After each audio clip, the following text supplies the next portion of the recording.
ખરેખર છોકરાની હાજરીમાં વડીલોએ બહુ ધ્યાન રાખ્યું. બે માણા બાપુ બાંધતા હતા અને સુધરેલા માણા બાંધે ને આપણે બચી તો ઝપટે કરી લઈએ આપણા ગામડામાં. તો હવે તો બોલી તો વાહો ભાંગી દો. અમુક બાઈ તો તરત કે તમારા બાપે કોઈ દી મસરું નથી માર્યું ને હું ભાંગવાની વાત. આમ જ હાલતું હોય. પણ શહેરના માણસો એમ ન બાંધે, એ પોચો પોચો બાંધે. તમે છાવ કૂતરા જેવા છો. વળી બોલે કે તું સાવ કૂતરી જ છે. એક જગ્યાએ એમ બાંધતા હતા, એનો પતિ એમ કે તું કૂતરી, તો બોલો કે તમે કૂતરા. તા છોકરા બોલ્યા તો અમે પપ્પા ગલુડિયા ને નો સાળો કરાય છોકરાને. તો એ કે અમે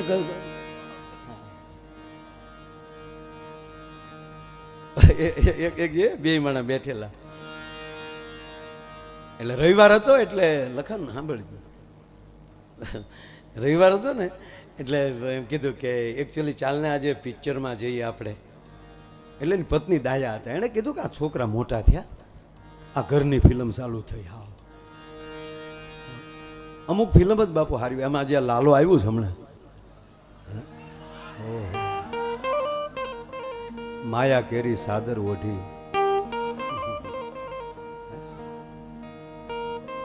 આપણા ગુજરાતી ફિલ્મ જગતમાં પહેલું ફિલ્મ એવું આવ્યું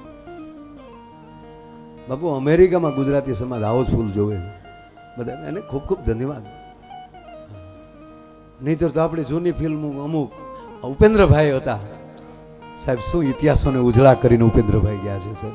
એની ફિલ્મો શ્રદ્ધા સાથે, પણ વચ્ચે થોડુંક પછી ફિલ્મો એવી આવે, એક જ સ્ટોરી હો બાપુ. કાં કોવરીબા જાતા હોય, રથનું પૈડ્યું નીકળે અને ડુંગરા ઉપરલી દડે એટલે અજાણ્યો પુરુષ એને ઝીલી લે. એટલે મહારાજા બોલાવીને કહે કે કોણ હતો અજાણ્યો પુરુષ? એટલે એમાં હીરો આવે, આમ ફૂંક મારેલી વાળની લટ. કાં ખૂટિયો ગાંડો થયો હોય ને કુંવરીબાન ઝપટે ચડે ને એ અજાણ્યો પુરુષ બસાવે. કોણ હતો એ અજાણ્યો પુરુષ? કચેરીમાં દાખલ કરો. એટલે આવે આમ ઉભર, યુવાન તે મારા કાળજાના કટકાને બચાવ્યો છે, માગી લે તમારી કુંવરીનો હાથ. જાણે પ્લાસ્ટિકનો હોય.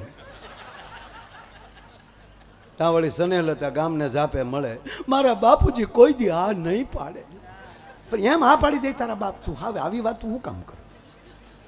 પછી બધું આ ભાગવાનું ચાલુ થયું.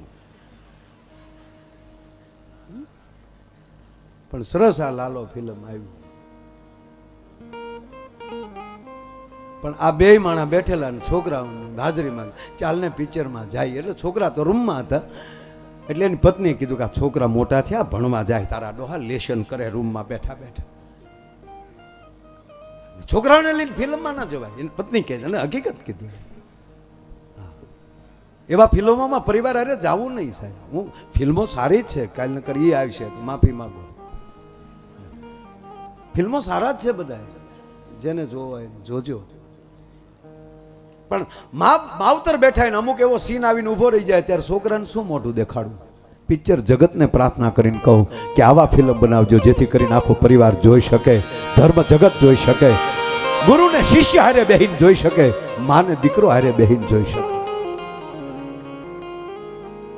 એટલે આને કીધું કે આપણે છોકરાઓને લઈને ન જવાય. તાકે હું છોકરાઓને સમજાવી દઉં, આપણે જઈએ. એટલે છોકરાઓને બોલાય, બેટા કે અહીંયા. હા પપ્પા, અમે દીકરા જો અમે છે ને લુરિયા બાજુ જઈએ છીએ, ત્યાં લવકુ બાપુ એને ઓલા આશ્રમમાં સત્યનારાયણની કથા રાખી છે. એટલે 1.5 કલાક જવામાં, 1.5 કલાક આવવામાં, અને કલાક અમે ત્યાં કથામાં ખોટી થશું. એટલે બેટા 3-4 કલાક અમારે થશે, એટલે તમે ઘરે રહેજો. અને જો અહીંયા રાખ્યું છે ફ્રીજમાં, એ કંઈક પીજો અને જે કંઈ ખાવું પણ શાંતિથી બે ભાઈઓ ટીવી બીવી જોજો. કે ઓકે, લેશન બેશન કરજો. ઓકે પપ્પા, જાઓ. એ ગયા, એ વયા ગયા. એટલે બે ભાઈઓએ મિટિંગ કરી. મોટા ભાઈ હા 3-4 કલાક તો પપ્પાની આવવાનું નથી ને. તક ના, તક હાલને આપણે ફિલ્મ જોઈ આવીએ. તો ઇન્ટરવેલ પડ્યું તો હામાને સોફે ટાબરિયા બેઠેલા, ઝપ ઝપ ઝપ ઝપ લાઈટ થઈ. તો હામાં એટલે છોકરાઓ તમે તક અમે સત્યનારાયણનો શીરો ખાવા આવ્યા હતા, આ કરો ભેગું લ્યો. એ નહીં મેળ આવે. માટે પેટમાં પોઢી એ જ સાંભળેલી શિવે રામ લક્ષ્મણની વાત. હમણાં બાપે હોસ્પિટલમાં જન્મ થયો તો એક બાળક બોલ્યો. ખરેખર તો જે વસ્તુ જ્યારે હારી લાગતી હોય ત્યારે લાગે. બાળક રડવું જ જોવે. જન્મતા જ રડે તો જ, અને ન રડતા ડોક્ટરો ઘણા બેઠા જોજો એને ગરમ પાણી હહકું નાખીને એનો કફ કાઢીને એને રડાવે છે ઊંધું થોડુંક રાખીને. આ તો રડ્યું નહીં, નકર હાસ્ય સારું જ છે, હસવું રૂડું જ છે, પણ આમ જન્મતા બાળકે દાંત કાઢે છે. ડોક્ટર દિવાલ કૂદીને વયો જાય કે આ કોણ આવ્યું ભૂતડું એમ. આ તો રડ્યોય નહીં પ્રજ્ઞેશભાઈ, રડ્યોય નહીં, હસ્યોય નહીં, બોલ્યો. બોલ્યો જ કેવો જે ડોક્ટર આમ રાખીને ઊભા છે ને જે ઊંધીડ્યા જવડું હતું. તા તો આટી ખાઈને અહીં મુઠ્ઠી ઉપર બેસી ગયો. ડોક્ટરની મુઠ્ઠી ઉપર બેસી ગયો, પગ ઉપર પગ ચડાવીને. ડોક્ટરે સામું જોયું તો સીધો પુષ્પાનો ડાયલોગ બોલ્યો, ઝુકેગા નહીં છાલા. તા તો ડોક્ટરના હાથમાં મુકાઈ ગયો, પણ મૂક્યા પણ મીંદડી ગયો. મારો દીકરો સીધો જ પીડ્યો. બોલો, આપણે બિલાડીને ઘા કરીને મને ભાઈ સીધી જ પડે. આ એ સીધો ગાડલામાં સીધો પ્લોઠી વાળીને જ પીડ્યો. નશ તેડવા જતા નશ સામું જોઈને કે બ્રાન્ડ હે બ્રાન્ડ. આખી હોસ્પિટલ ગોથું ખાઈ ગઈ કે આ જન્મતા વેદ બોલે નહીં. બોલ્યો તો ભલે બોલ્યો, પણ સીધો પુષ્પાનો ડાયલોગ કેમ બોલ્યો. સંશોધન કર્યું ત્યારે જાણવા મળ્યું કે આ પેટમાં હતો ત્યારે એની માએ 45 વાર પુષ્પા જોયું. માતાઓને પ્રાર્થના કરીને કહી કે તમારા ઉદરમાં સંતાન હોય ત્યારે સંતોની બાપુની કથા સાંભળજો. અરે એને પુસ્તક આપજો. રામાયણ વાંચે દીકરી બેઠી બેઠી 8 મહિના. એ 8 મહિના ભાગવત વાંચે, આ ભગવતીઓના ફોટા જોયા કરે તો એના સંતાનમાં એનું તેજ ઉતરશે. અને આ મહાપુરુષો એટલા વર્ષોથી આ કથાઓ, આવા આશ્રમો, એવી અનેક દિવ્ય ચેતનાઓ આકાશમાં ગંભીરસિંહ બાપુ ફરે છે. એ ચેતનાઓને પાછું ઉતરવું છે, પણ એ માવુને ગોતે છે કે અમારે કોને કોઠે ઉતરવું ભલામણ. માટે પેટમાં પોઢીને સાંભળેલી શિવે રામ લક્ષ્મણની વાત. અને બાપુ આ દેશે જેવો તેવો ભગવાને પસંદ નથી કર્યો. તાકાત છે આપણા ભગવાનને કોઈ લાકડે જડીને ખીલા માર દે. તાકાત છે આપણી જગદંબા સામું કોઈ જોઈ શકે. બી ભુજાળી રક્ત બીજને જો રોળી શકતી હોય.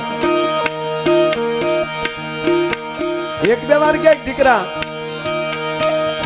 મારા જેવું નહીં મળે તને સમજાવત હઠા, પણ માન્ય અકલ મઠા નીતર હું સંભાળીશ માંગણી.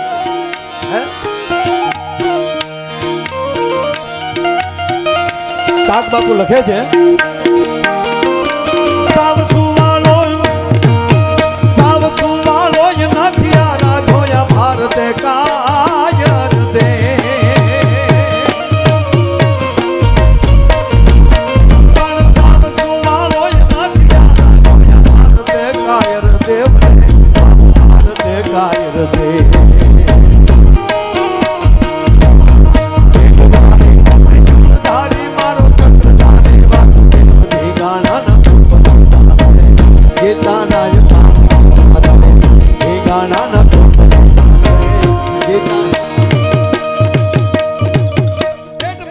સાંભળેલી શિવે રામ લક્ષ્મણની વાત બાલુડાના મુખ સે દીધી ઉડી એની ઊંઘ.